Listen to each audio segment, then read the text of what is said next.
Olá, boa tarde. O Jornal da Cultura, primeira edição, começa agora com os seguintes destaques.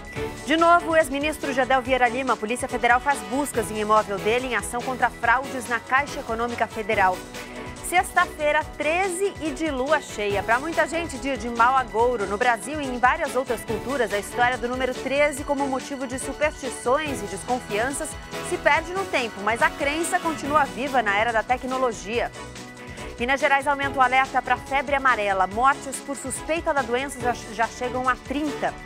As empresas não tratam homens e mulheres da mesma maneira. Os homens levam vantagem, mas ainda assim o mundo corporativo nunca teve tantas mulheres no comando. No quadro Linha de Frente, nosso personagem constrói pontes para contribuir com o Brasil melhor. Ele ajuda doadores a se ligarem com iniciativas que vão fazer a diferença para a sociedade. Vovôs e vovós nem sempre se dão bem com o mundo dos computadores, tablets e smartphones. Para ajudá-los, surgiu um profissional no mercado de trabalho, um verdadeiro guru para tirar os idosos do isolamento digital. E a gente começa falando sobre hoje. Sabe o que é hoje? Hoje é sexta-feira 13, um dia que para muita gente não significa absolutamente nada, mas para outro tanto de gente é sinal de mau agouro. O número 13 é motivo de superstições e desconfianças aqui no Brasil e em várias outras culturas. Uma escada aberta e não há quem passe embaixo dela. Superstição? Eu não acho que passar embaixo de uma escada necessariamente dá azar, mas eu não passo.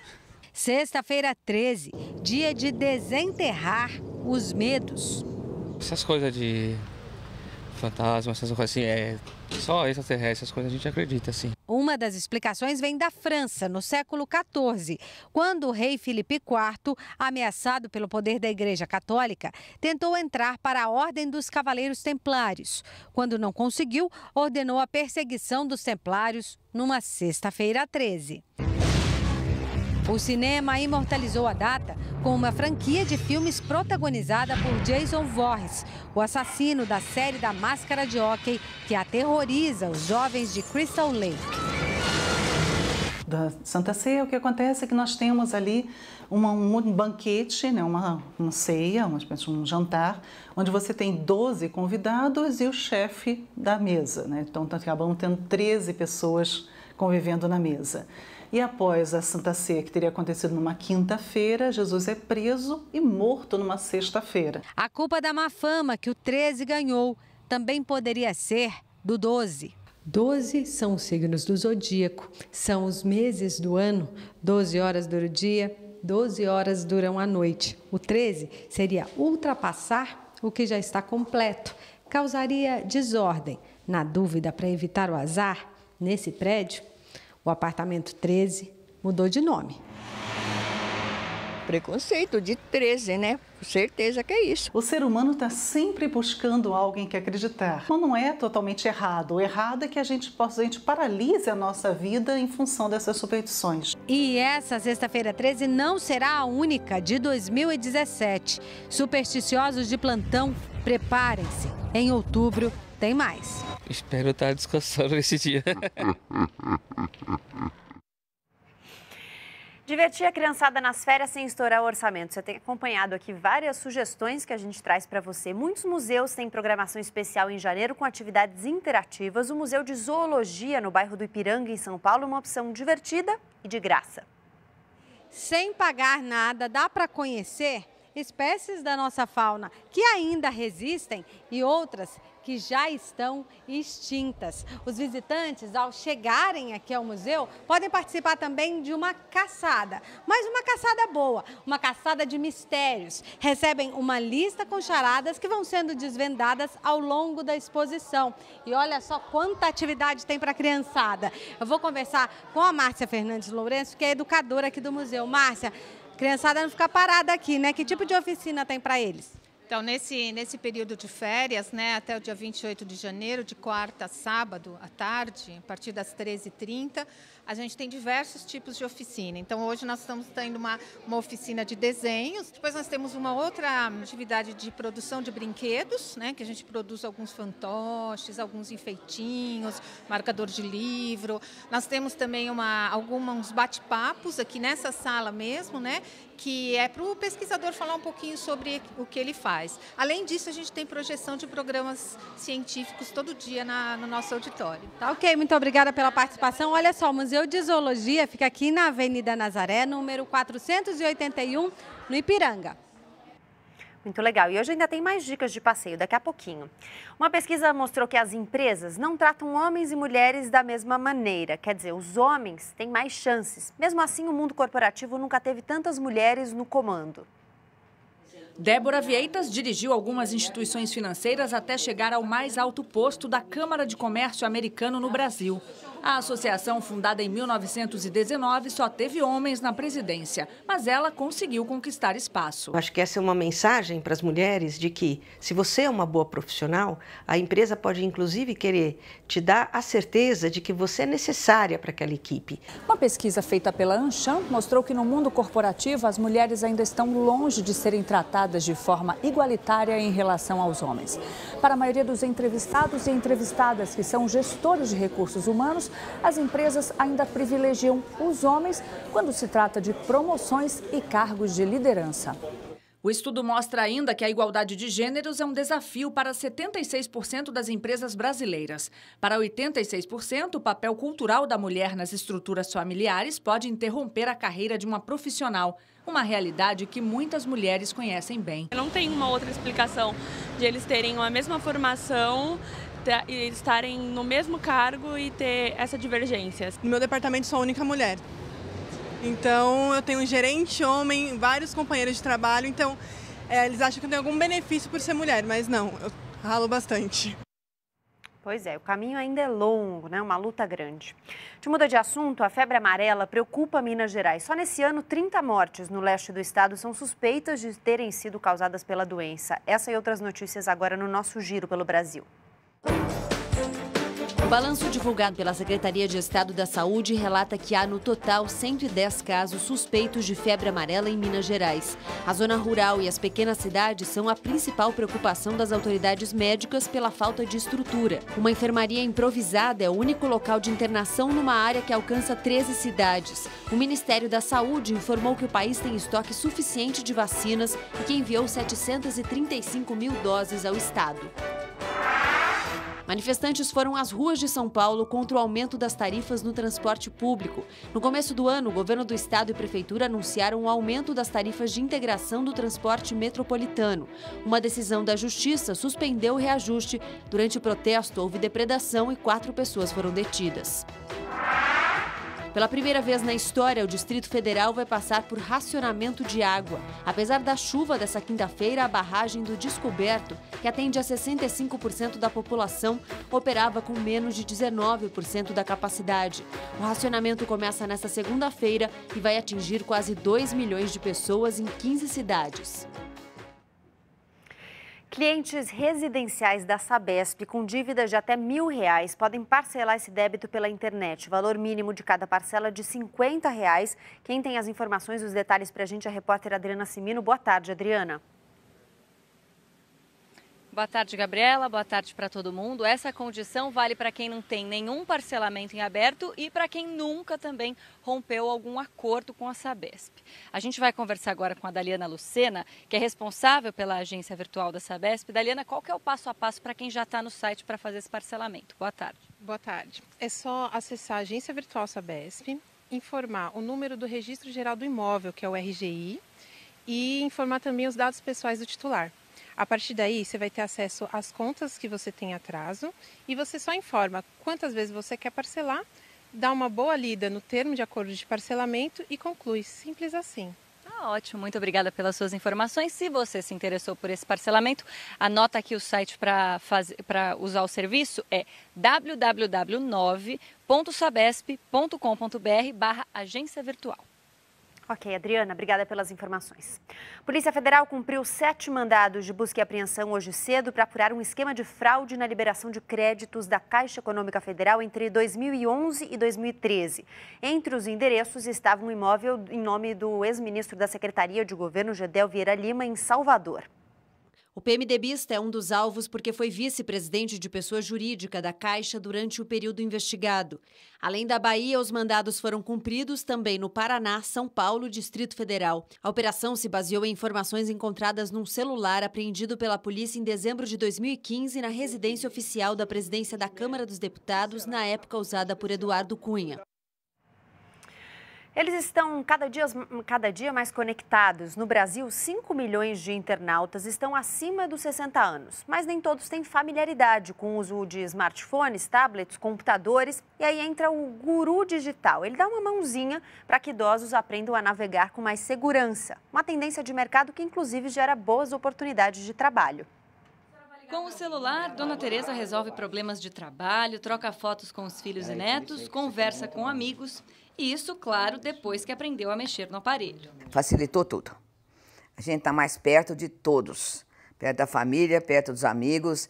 Nas reuniões você tem facilidade de pegar tudo que está acontecendo, todos os recados, todos o que você tem que fazer. Isso é muito importante. Para entender melhor essas tecnologias, Dona Teresa conta com a ajuda de uma espécie de guru digital. Gastão é consultor de informática há 7 anos. Nos últimos 3, os alunos com mais de 60 anos se tornaram maioria e estão interessados principalmente em usar as ferramentas da internet para se comunicar com a família e com os amigos. O maior desafio na minha opinião, é perder o medo de mexer nesses aparelhos. Porque normalmente o que me reportam, poxa, eu tenho um pouco de receio de desconfigurar, de quebrar. E eu tento passar uma tranquilidade que não tem muito isso. Com a paciência que a maioria dos parentes às vezes não tem, Gastão explica o passo a passo para usar redes sociais, baixar aplicativos, instalar programas. Ele também ensina como fazer compras online com segurança. E garante, todos podem aprender. Basta a pessoa estar aberta para entender, absorver um pouco mais sobre esses equipamentos e eu tenho certeza que vai gostar bastante. Tem que ficar movimentando todos os dias, pegar o celular, ligar para as pessoas, receber, responder. E isso você vai tendo uma facilidade muito maior.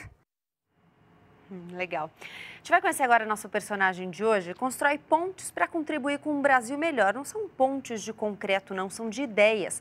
Marcos Kissil fundou o IDES, Instituto para o Desenvolvimento do Investimento Social. Ele ajuda doadores, sejam indivíduos, famílias, grupos comunitários, empresas, a investirem em iniciativas que vão fazer diferença para a sociedade. Por exemplo, um programa da primeira infância para as crianças ribeirinhas da Amazônia e a revitalização das Santas Casas.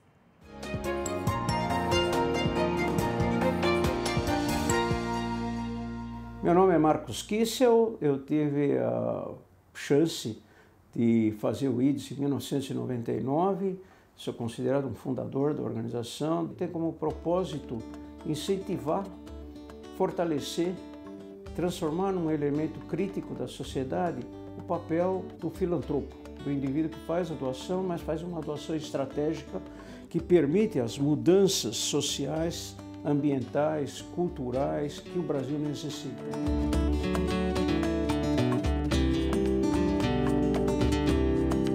Eu descobri essa simbiose que me parece extremamente rica do que hoje a gente chama do empreendedor social, indivíduos que têm ideias para mudar o mundo e não têm dinheiro, com o indivíduo que eu chamo de filantropo ou investidor social, que é o indivíduo que tem dinheiro, soube ganhar dinheiro, vai continuar sabendo ganhar dinheiro, mas quer contribuir para o mundo e ele vai contribuir com dinheiro. E se ele se associar com o empreendedor social, saem resultados fantásticos. Hoje nós temos acumulado, acho que uns 300 casos aqui no Brasil. Esses 300 casos, eu acho que pelo menos umas 35 novas fundações ou associações foram criadas. Eu gostaria que a gente vivesse uma sociedade onde houvesse mais equidade, principalmente equidade de oportunidade. Todos nós queremos isso. O governo de São Paulo lança o programa Juro Zero Empreendedor para os microempreendedores individuais paulistas. O programa deve financiar o investimento na ampliação e modernização dos negócios dos microempreendedores. O crédito de até R$20 mil pode ser usado na compra de máquinas, ferramentas, veículos, por exemplo. Segundo o governo do estado, o prazo para quitar o empréstimo é de até 3 anos, sem juros, para quem pagar em dia. O primeiro é formalização, o segundo é o curso técnico, o terceiro é o curso de gestão, 15 dias só 15 dias, tudo de graça. O quarto é a vitrine, ela vai ter uma plataforma digital. Eu quero contratar um eletricista, eu entro na internet e eu sei que o eletricista pode me atender. A vitrine, que é a plataforma digital, e o quinto é o crédito, é o dinheiro. A seguir, onda de frio chega ao Japão com neve, ventos fortes e mais. No próximo bloco, a gente dá uma dica de passeio bem pertinho de São Paulo. Não sai daí. Daqui a pouco, no Jornal da Cultura, primeira edição.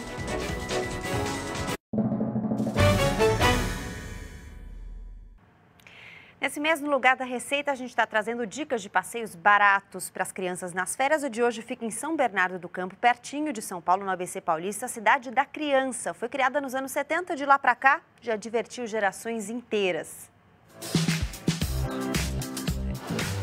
A cidade da criança fica em São Bernardo do Campo, na rua Tasman. O acesso é fácil pela Via Anchieta. Para quem vem de São Paulo, dá para chegar de trólebus, de ônibus saindo do metrô Sacomã, e para quem prefere ir de carro, tem estacionamento no local. De cenário de novela ao primeiro parque temático construído no Brasil. Depois de uns anos fechado, foi revitalizado e atrações clássicas como o Submarino voltaram a funcionar. Nós temos uma média de 30 atrações no parque e temos atrações para criança de 2 anos até adulto. É um lugar que eu brinquei quando era criança e agora ela também está podendo aproveitar. E aí, Valentina, gostou do brinquedo? É muito alto. Tudo bem. Tem brinquedo pertinho do chão também? Quero ir em um monte de brinquedos. E você, Matheus, quer o quê? Passear, quer passear. Vamos andar o parque inteiro, então. Uma réplica do Teatro de Manaus, teleférico, trenó aquático.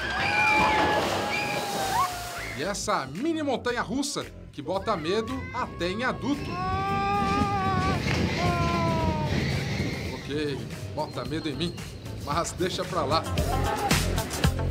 Essas duas aqui são bem mais corajosas. Eu quero ir sozinha na roda gigante. É porque a gente gosta. Vem descobrir o seu brinquedo favorito. O parque funciona de segunda a domingo, das 9 às 5 da tarde. Você pode escolher se prefere comprar o passaporte, que dá direito a quase todas as atrações, ou comprar os ingressos avulsos. Crianças menores de 2 anos não pagam entrada. Vamos às notícias internacionais. Nos Estados Unidos, a transição de governo está movimentada. Os indicados pelo presidente eleito Donald Trump para ocupar cargos ligados à inteligência discordaram do chefe e disseram que confiam plenamente nas agências de inteligência do país. Em sabatina no Senado, o indicado para ocupar o Departamento de Defesa, general James Mattis, conhecido como Cachorro Louco, ainda declarou que, ao contrário de Trump, acredita que a Rússia é sim uma ameaça aos Estados Unidos. Ontem, os senadores também começaram a votar o desmonte do Obamacare, a reforma do sistema de saúde implantada por Barack Obama, e cortaram o subsídio do governo aos seguros de saúde de baixo custo. Em sua última semana à frente da Casa Branca, Obama anulou a lei que garantia o direito de permanência de imigrantes cubanos sem necessidade de visto, o que, segundo o governo de Cuba, era a principal motivação para a imigração ilegal. Tempestade de neve atinge o norte do Japão e deve manter a região congelada por todo o fim de semana. O acúmulo de neve passa de 1,5 metro de altura em algumas cidades. Moradores trabalham para diminuir a neve das ruas e telhados, inclusive para evitar que a entrada das casas seja bloqueada. A onda de frio também leva ventos fortes, que chegam a 160 km por hora em algumas áreas. A Hungria condena a 3 anos de liberdade condicional a jornalista de uma emissora de TV acusada de agredir imigrantes que fugiam da polícia no auge da crise migratória europeia. Na ocasião, as imagens da repórter cinematográfica derrubando os refugiados que carregavam crianças no colo rodaram o mundo. Petra Laszlo pediu desculpas por seu comportamento. Vamos à Hora do Esporte. Boa tarde, Cadu. Boa tarde, tudo bem, Gabi? Tudo, e você? Vamos lá, nossa Hora do Esporte. A gente já começa com velocidade, acelerando bastante, já que teve o cancelamento na quarta-feira, né, por conta da chuva do Rally Dakar. Ontem, carros, motos, caminhões, UTVs, que são aqueles veículos galinhas, voltaram para a edição desse ano do Dakar. Vamos ver. A dupla dos franceses Stéphane Peter Hansel e Jean-Paul Cotret venceu a 10ª etapa da categoria carros do Rally Dakar 2017 entre as cidades de Tilecito e San Juan. Os resultados foram revisados porque inicialmente a vitória teria sido conquistada por Loeb, mas Peter Hansel ficou parado em um ponto da especial dando apoio a um piloto de moto até a chegada da equipe médica. Com esta correção do tempo perdido, além de vencer a etapa, Peter Hansel retomou a liderança do Dakar. Nas motos, o espanhol Juan Barreda venceu, seguido pelo eslovaco Stefan Svitko. Mesmo concluindo a etapa apenas na 12ª colocação, o britânico Sam Sunderland continua líder na geral. Faltando apenas 2 etapas para o final do Dakar. Mas os 2 outros degraus do pódio mudaram de mãos. O chileno Pablo Quintanilha abandonou a prova, abrindo caminho para o austríaco Matthias Walkner ser o novo vice-líder. O roteiro da 10ª etapa parecia estar bastante traiçoeiro. A organização já havia alertado que a navegação seria complicada. No quilômetro 53, foi a vez de Barreda encontrar dificuldades. O espanhol pegou uma pista paralela, influenciando o Walkner e o francês Michael Mathieu a segui-lo pela rota errada. Confusão, imagina se perder no meio do deserto. Muito bem, a dica do Cine Esporte de hoje é nos ringues. Mãos de Pedra, a verdadeira história de Roberto Duran. Vamos ver. O filme traça a biografia do pugilista panameño Roberto Duran. Crescer em meio à disputa pelo controle do Canal do Panamá foi determinante para quem seria um dos maiores boxeadores de todos os tempos. Ao lado do treinador Ray Arcel, interpretado por Robert De Niro, ele teve uma das maiores vitórias da história do boxe. Venceu Sugar Ray Leonard, até então imbatível. Dinâmico e envolvente, o filme chega nocauteando os espectadores com uma trama rápida, que exige fôlego, mas que foca mais na narrativa da vida pessoal de Duran do que em sua carreira propriamente dita. Mesmo assim, Edgar Ramírez desempenha o papel principal e mostra o domínio total do personagem, incorporando as várias faces de um homem com um passado difícil que aprendeu a dar vazão às suas emoções pelos punhos. E mesmo que as lutas do filme não sejam tão convincentes, a rivalidade entre Duran e Leonard foi muito bem exposta, trazendo em carne viva o universo da disputa.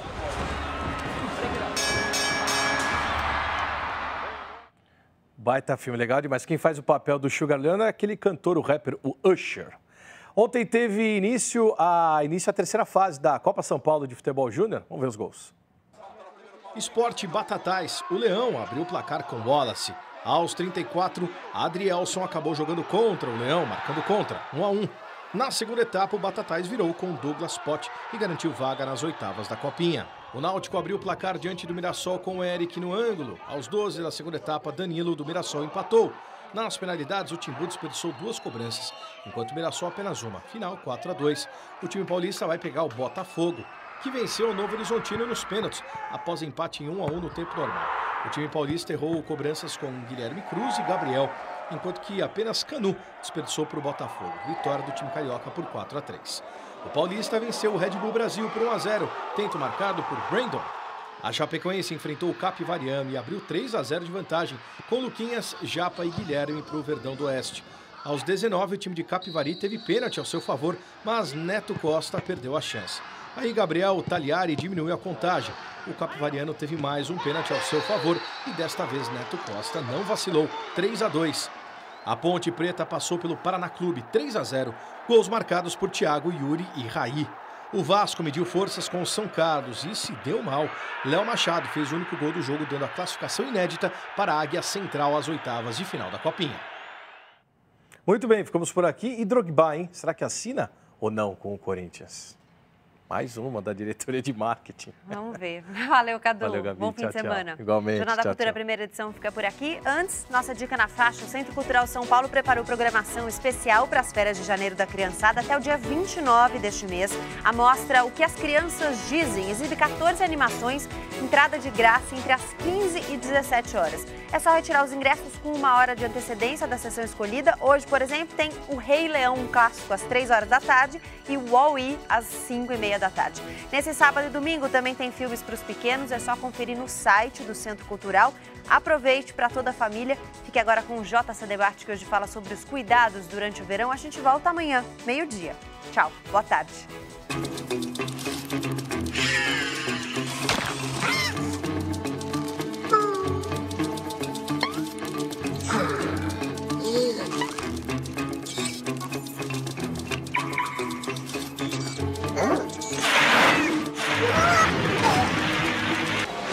Quando eu for rei, ninguém vai me vencer em nenhum duelo. Eu nunca vi um rei leão sem juba e sem pé. A chuva